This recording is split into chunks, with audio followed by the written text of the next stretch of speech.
ಸಿದ್ಧ ಪುರುಷ ಗವಿಸಿದ್ಧನೆ ಇಷ್ಟ ಪ್ರಾಣ ಭಾವದಲ್ಲಿ ಯಾತ್ರೋತ್ಸವ.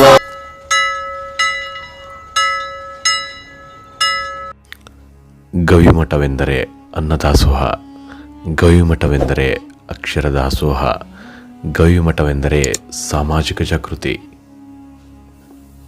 ಹೌದು ಸ್ನೇಹಿತರೆ, ಸಂಸ್ಥಾನ ಗವಿಮಠವು ಸಮಾಜೋಧಾರ್ಮಿಕ ಕಾರ್ಯಕ್ರಮಗಳ ಮೂಲಕ ದಕ್ಷಿಣ ಭಾರತದ ಕುಂಭಮೇಳ ಹಾಗೂ ತ್ರಿವಿಧ ದಾಸೋಹದ ಎರಡನೇ ಸಿದ್ಧಗಂಗೆ ಎಂದೇ ಪ್ರಸಿದ್ಧಿ ಪಡೆದಿದೆ.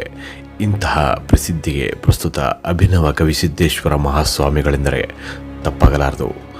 ಇವರ ಕೈಗೊಂಡ ದಾಸೋಹ ಮತ್ತು ಅಕ್ಷರ ಕ್ರಾಂತಿಯು ಈ ಭಾಗದ ಜ್ಞಾನದ ಹಸಿವನ್ನು ನೀಗಿಸುವಲ್ಲಿ ಮಹತ್ತರ ಪಾತ್ರ ವಹಿಸಿದೆ ಸ್ನೇಹಿತರೆ. ಇವರ ಪ್ರವಚನವೆಂದರೆ ನಾಡಿನೆಲ್ಲೆಡೆ ಪ್ರಸಿದ್ಧಿ ಪಡೆದಿದೆ ಸ್ನೇಹಿತರೆ. ಇಂತಹ ಗವಿಮಠದ ಜಾತ್ರೆಯನ್ನು ನೋಡುವುದೇ ಒಂದು ವಿಸ್ಮಯ ಸ್ನೇಹಿತರೆ. ಈ ಜಾತ್ರೆಯನ್ನು ಅಜ್ಜನ ಜಾತ್ರೆ, ಗವಿಮಠದ ಜಾತ್ರೆ, ರೈತರ ಜಾತ್ರೆ, ಗವಿಶ್ರೀ ಜಾತ್ರೆ, ಕೊಪ್ಪಳದ ಜಾತ್ರೆ ಹೀಗೆ ತಮ್ಮ ಹಿತವೆನಿಸಿದ ಹೆಸರಿನಿಂದ ಕರೆಯುವುದು ವಾಡಿಕೆ ಸ್ನೇಹಿತರೆ. ಕೊಪ್ಪಳದ ಗವಿಸಿದ್ದೇಶ್ವರ ಜಾತ್ರೆಯು ಕೈಲಾಸದಷ್ಟೇ ಪವಿತ್ರವಾಗಿ ನಡೆಯುವ ಜಾತ್ರೆಯಾಗಿದೆ ಸ್ನೇಹಿತರೆ. ಇಲ್ಲಿ ಧಾರ್ಮಿಕ ಉತ್ಸವವಷ್ಟೇ ಅಲ್ಲ, ಇದಕ್ಕೆ ಸಾಮಾಜಿಕ ಸೇವೆಯ ಆಯಾಮವೂ ಇದೆ. ಇಲ್ಲಿ ಧಾರ್ಮಿಕತೆ, ಆಧ್ಯಾತ್ಮಿಕತೆ ಮತ್ತು ಮಾನವೀಯತೆಗಳ ಮಹಾಮೇಳಕ್ಕೆ ಕಾರಣವಾಗಿದೆ ಸ್ನೇಹಿತರೆ.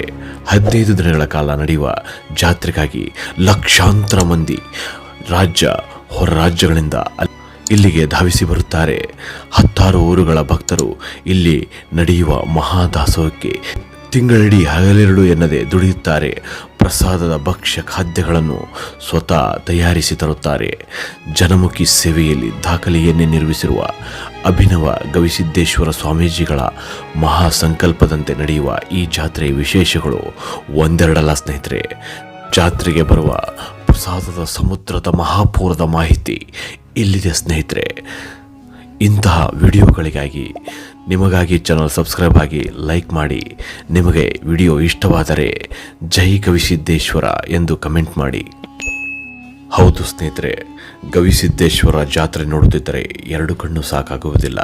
ಇಲ್ಲಿ ನಿಜಕ್ಕೂ ಧರೆಯೇ ಕೈಲಾಸ ಎಂಬಂತೆ ಭಾಸವಾಗುವುದಂತೂ ಸುಳ್ಳಲ್ಲ. ಜಾತ್ರೆ ಬರುವ 1 ತಿಂಗಳ ಮುಂಚಿತವಾಗಿಯೇ ಭಕ್ತರು ತಾವು ಬೆಳೆದ ಬೆಳೆಯ ಒಂದು ಪಾಲನ್ನು ಶ್ರೀ ಗವಿಮಠಕ್ಕೆ ಕೊಡುವ ವಾಡಿಕೆ ಹಿಂದಿನಿಂದಲೂ ಇಂದಿನವರೆಗೂ ಇದೆ ಸ್ನೇಹಿತರೆ. 100 ಗ್ರಾಮಗಳಿಂದ ಚಕ್ಕಡಿ, ಟ್ರ್ಯಾಕ್ಟರ್, ಇನ್ನಿತರ ವಾಹನಗಳಲ್ಲಿ ಅಕ್ಕಿ, ಬೇಳೆಕಾಳುಗಳು, ಈರುಳ್ಳಿ, ಜೋಳ, ಗೋಧಿ, ಮೆಟಕಿ, ಹೆಸರು, ವಿವಿಧ ತರಕಾರಿಗಳನ್ನು, ಅದೇ ರೀತಿ ಕಾಳು ಸಾಮಗ್ರಿಗಳನ್ನು ಭಕ್ತರು ಮನೆಗಳಿಂದ ಮೀಸಲಿಟ್ಟ ದವಸ ಧಾನ್ಯಗಳನ್ನು ಗಾಡಿಗಳನ್ನೇರಿ ಜಾತ್ರೆಗೆ ವಾರದ ಹಿಂದೆಯೇ ಬಂದು ಸೇರುತ್ತವೆ. ಜೊತೆಗೆ ಕ್ವಿಂಟಾಲ್ ಗಟ್ಟಲೆ ತುಪ್ಪ, ಕ್ವಿಂಟಾಲ್ ಒಣದ್ರಾಕ್ಷಿ, ಟನ್ ಗಟ್ಟಲೆ ಬೆಲ್ಲ, ಕೊಪ್ಪಳ ತಾಲೂಕಿನ ಸುತ್ತಮುತ್ತಲಿಂದ ಗ್ರಾಮಗಳಿಂದ ಲಕ್ಷಾಂತರ ರೊಟ್ಟಿಗಳು ಈ ಜಾತ್ರೆಗೆ ಬಂದು ಸೇರುತ್ತವೆ. ನಮ್ಮ ಗ್ರಾಮೀಣ ಭಾಗದ ತಾಯಂದಿರು ಹಗಲು ರಾತ್ರಿ ಎನ್ನದೆ ರೊಟ್ಟಿ ಸುಟ್ಟು ಇಲ್ಲಿಗೆ ತರುವ ವಾಡಿಕೆ ನಿಜಕ್ಕೂ ಅಚ್ಚರಿ ಮತ್ತು ಅದ್ಭುತ ಸ್ನೇಹಿತರೆ. ಕೊಪ್ಪಳ ಜಾತ್ರೆ ಬಂದರೆ ಸಾಕು, ಅಜ್ಜನ ಜಾತ್ರೆಗೆ ನಮ್ಮದು ಒಂದಿಷ್ಟು ಸೇವೆ ಇರಲಿ, ನಮ್ಮದು ಒಂದಿಷ್ಟು ಕಾಣಿಕೆ ಇರಲಿ ಎನ್ನುವ ಭಕ್ತಿ ಭಾವವೇ ಯುವಕರು, ಮಹಿಳೆಯರು, ಹಿರಿಯರು ಈ ಮಹಾದಾಸೋಹ ಮನೆಯಲ್ಲಿ ಒಂದುಗೂಡಿಸುತ್ತದೆ. ಮಹಿಳಾ ಸ್ವಸಹಾಯ ಸಂಘದವರು, ವಿದ್ಯಾರ್ಥಿಗಳು, ಸ್ನೇಹಿತರು ಹೀಗೆ ಪ್ರತಿಯೊಬ್ಬರು ಇಲ್ಲಿ ಸೇವೆ ಸಲ್ಲಿಸುತ್ತಾರೆ. ಸ್ನೇಹಿತರೆ, ಒಂದು ಅಂದಾಜಿನ ಪ್ರಕಾರ ಹೇಳಬೇಕೆಂದರೆ ಇಡೀ ವಿಶ್ವದಲ್ಲಿಯೇ ದೊಡ್ಡ ಪ್ರಮಾಣದ ವಿವಿಧ ಭಕ್ಷ್ಯ ಖಾದ್ಯಗಳನ್ನೊಳಗೊಂಡ ಅಡಿಗೆ ನಡೆಯುತ್ತೆ ಸ್ನೇಹಿತರೆ. ಜಾತ್ರಾ ಸಮಯದಲ್ಲಿ ಟನ್ ಗಟ್ಟಲೆ ಬೆಲ್ಲ ಒಡೆಯುವ ವೈಬ್ರೇಟರ್ ರೋಲರ್ ಯಂತ್ರ ಬಳಸುತ್ತಾರೆ ಎಂದರೆ ಅದೆಷ್ಟು ಲಕ್ಷಗಟ್ಟಲೆ ಜನ ಊಟ ಮಾಡ್ತಾರೆ ಎಂದು ನೀವೇ ಅಂದಾಜು ಮಾಡಿ ಸ್ನೇಹಿತರೆ.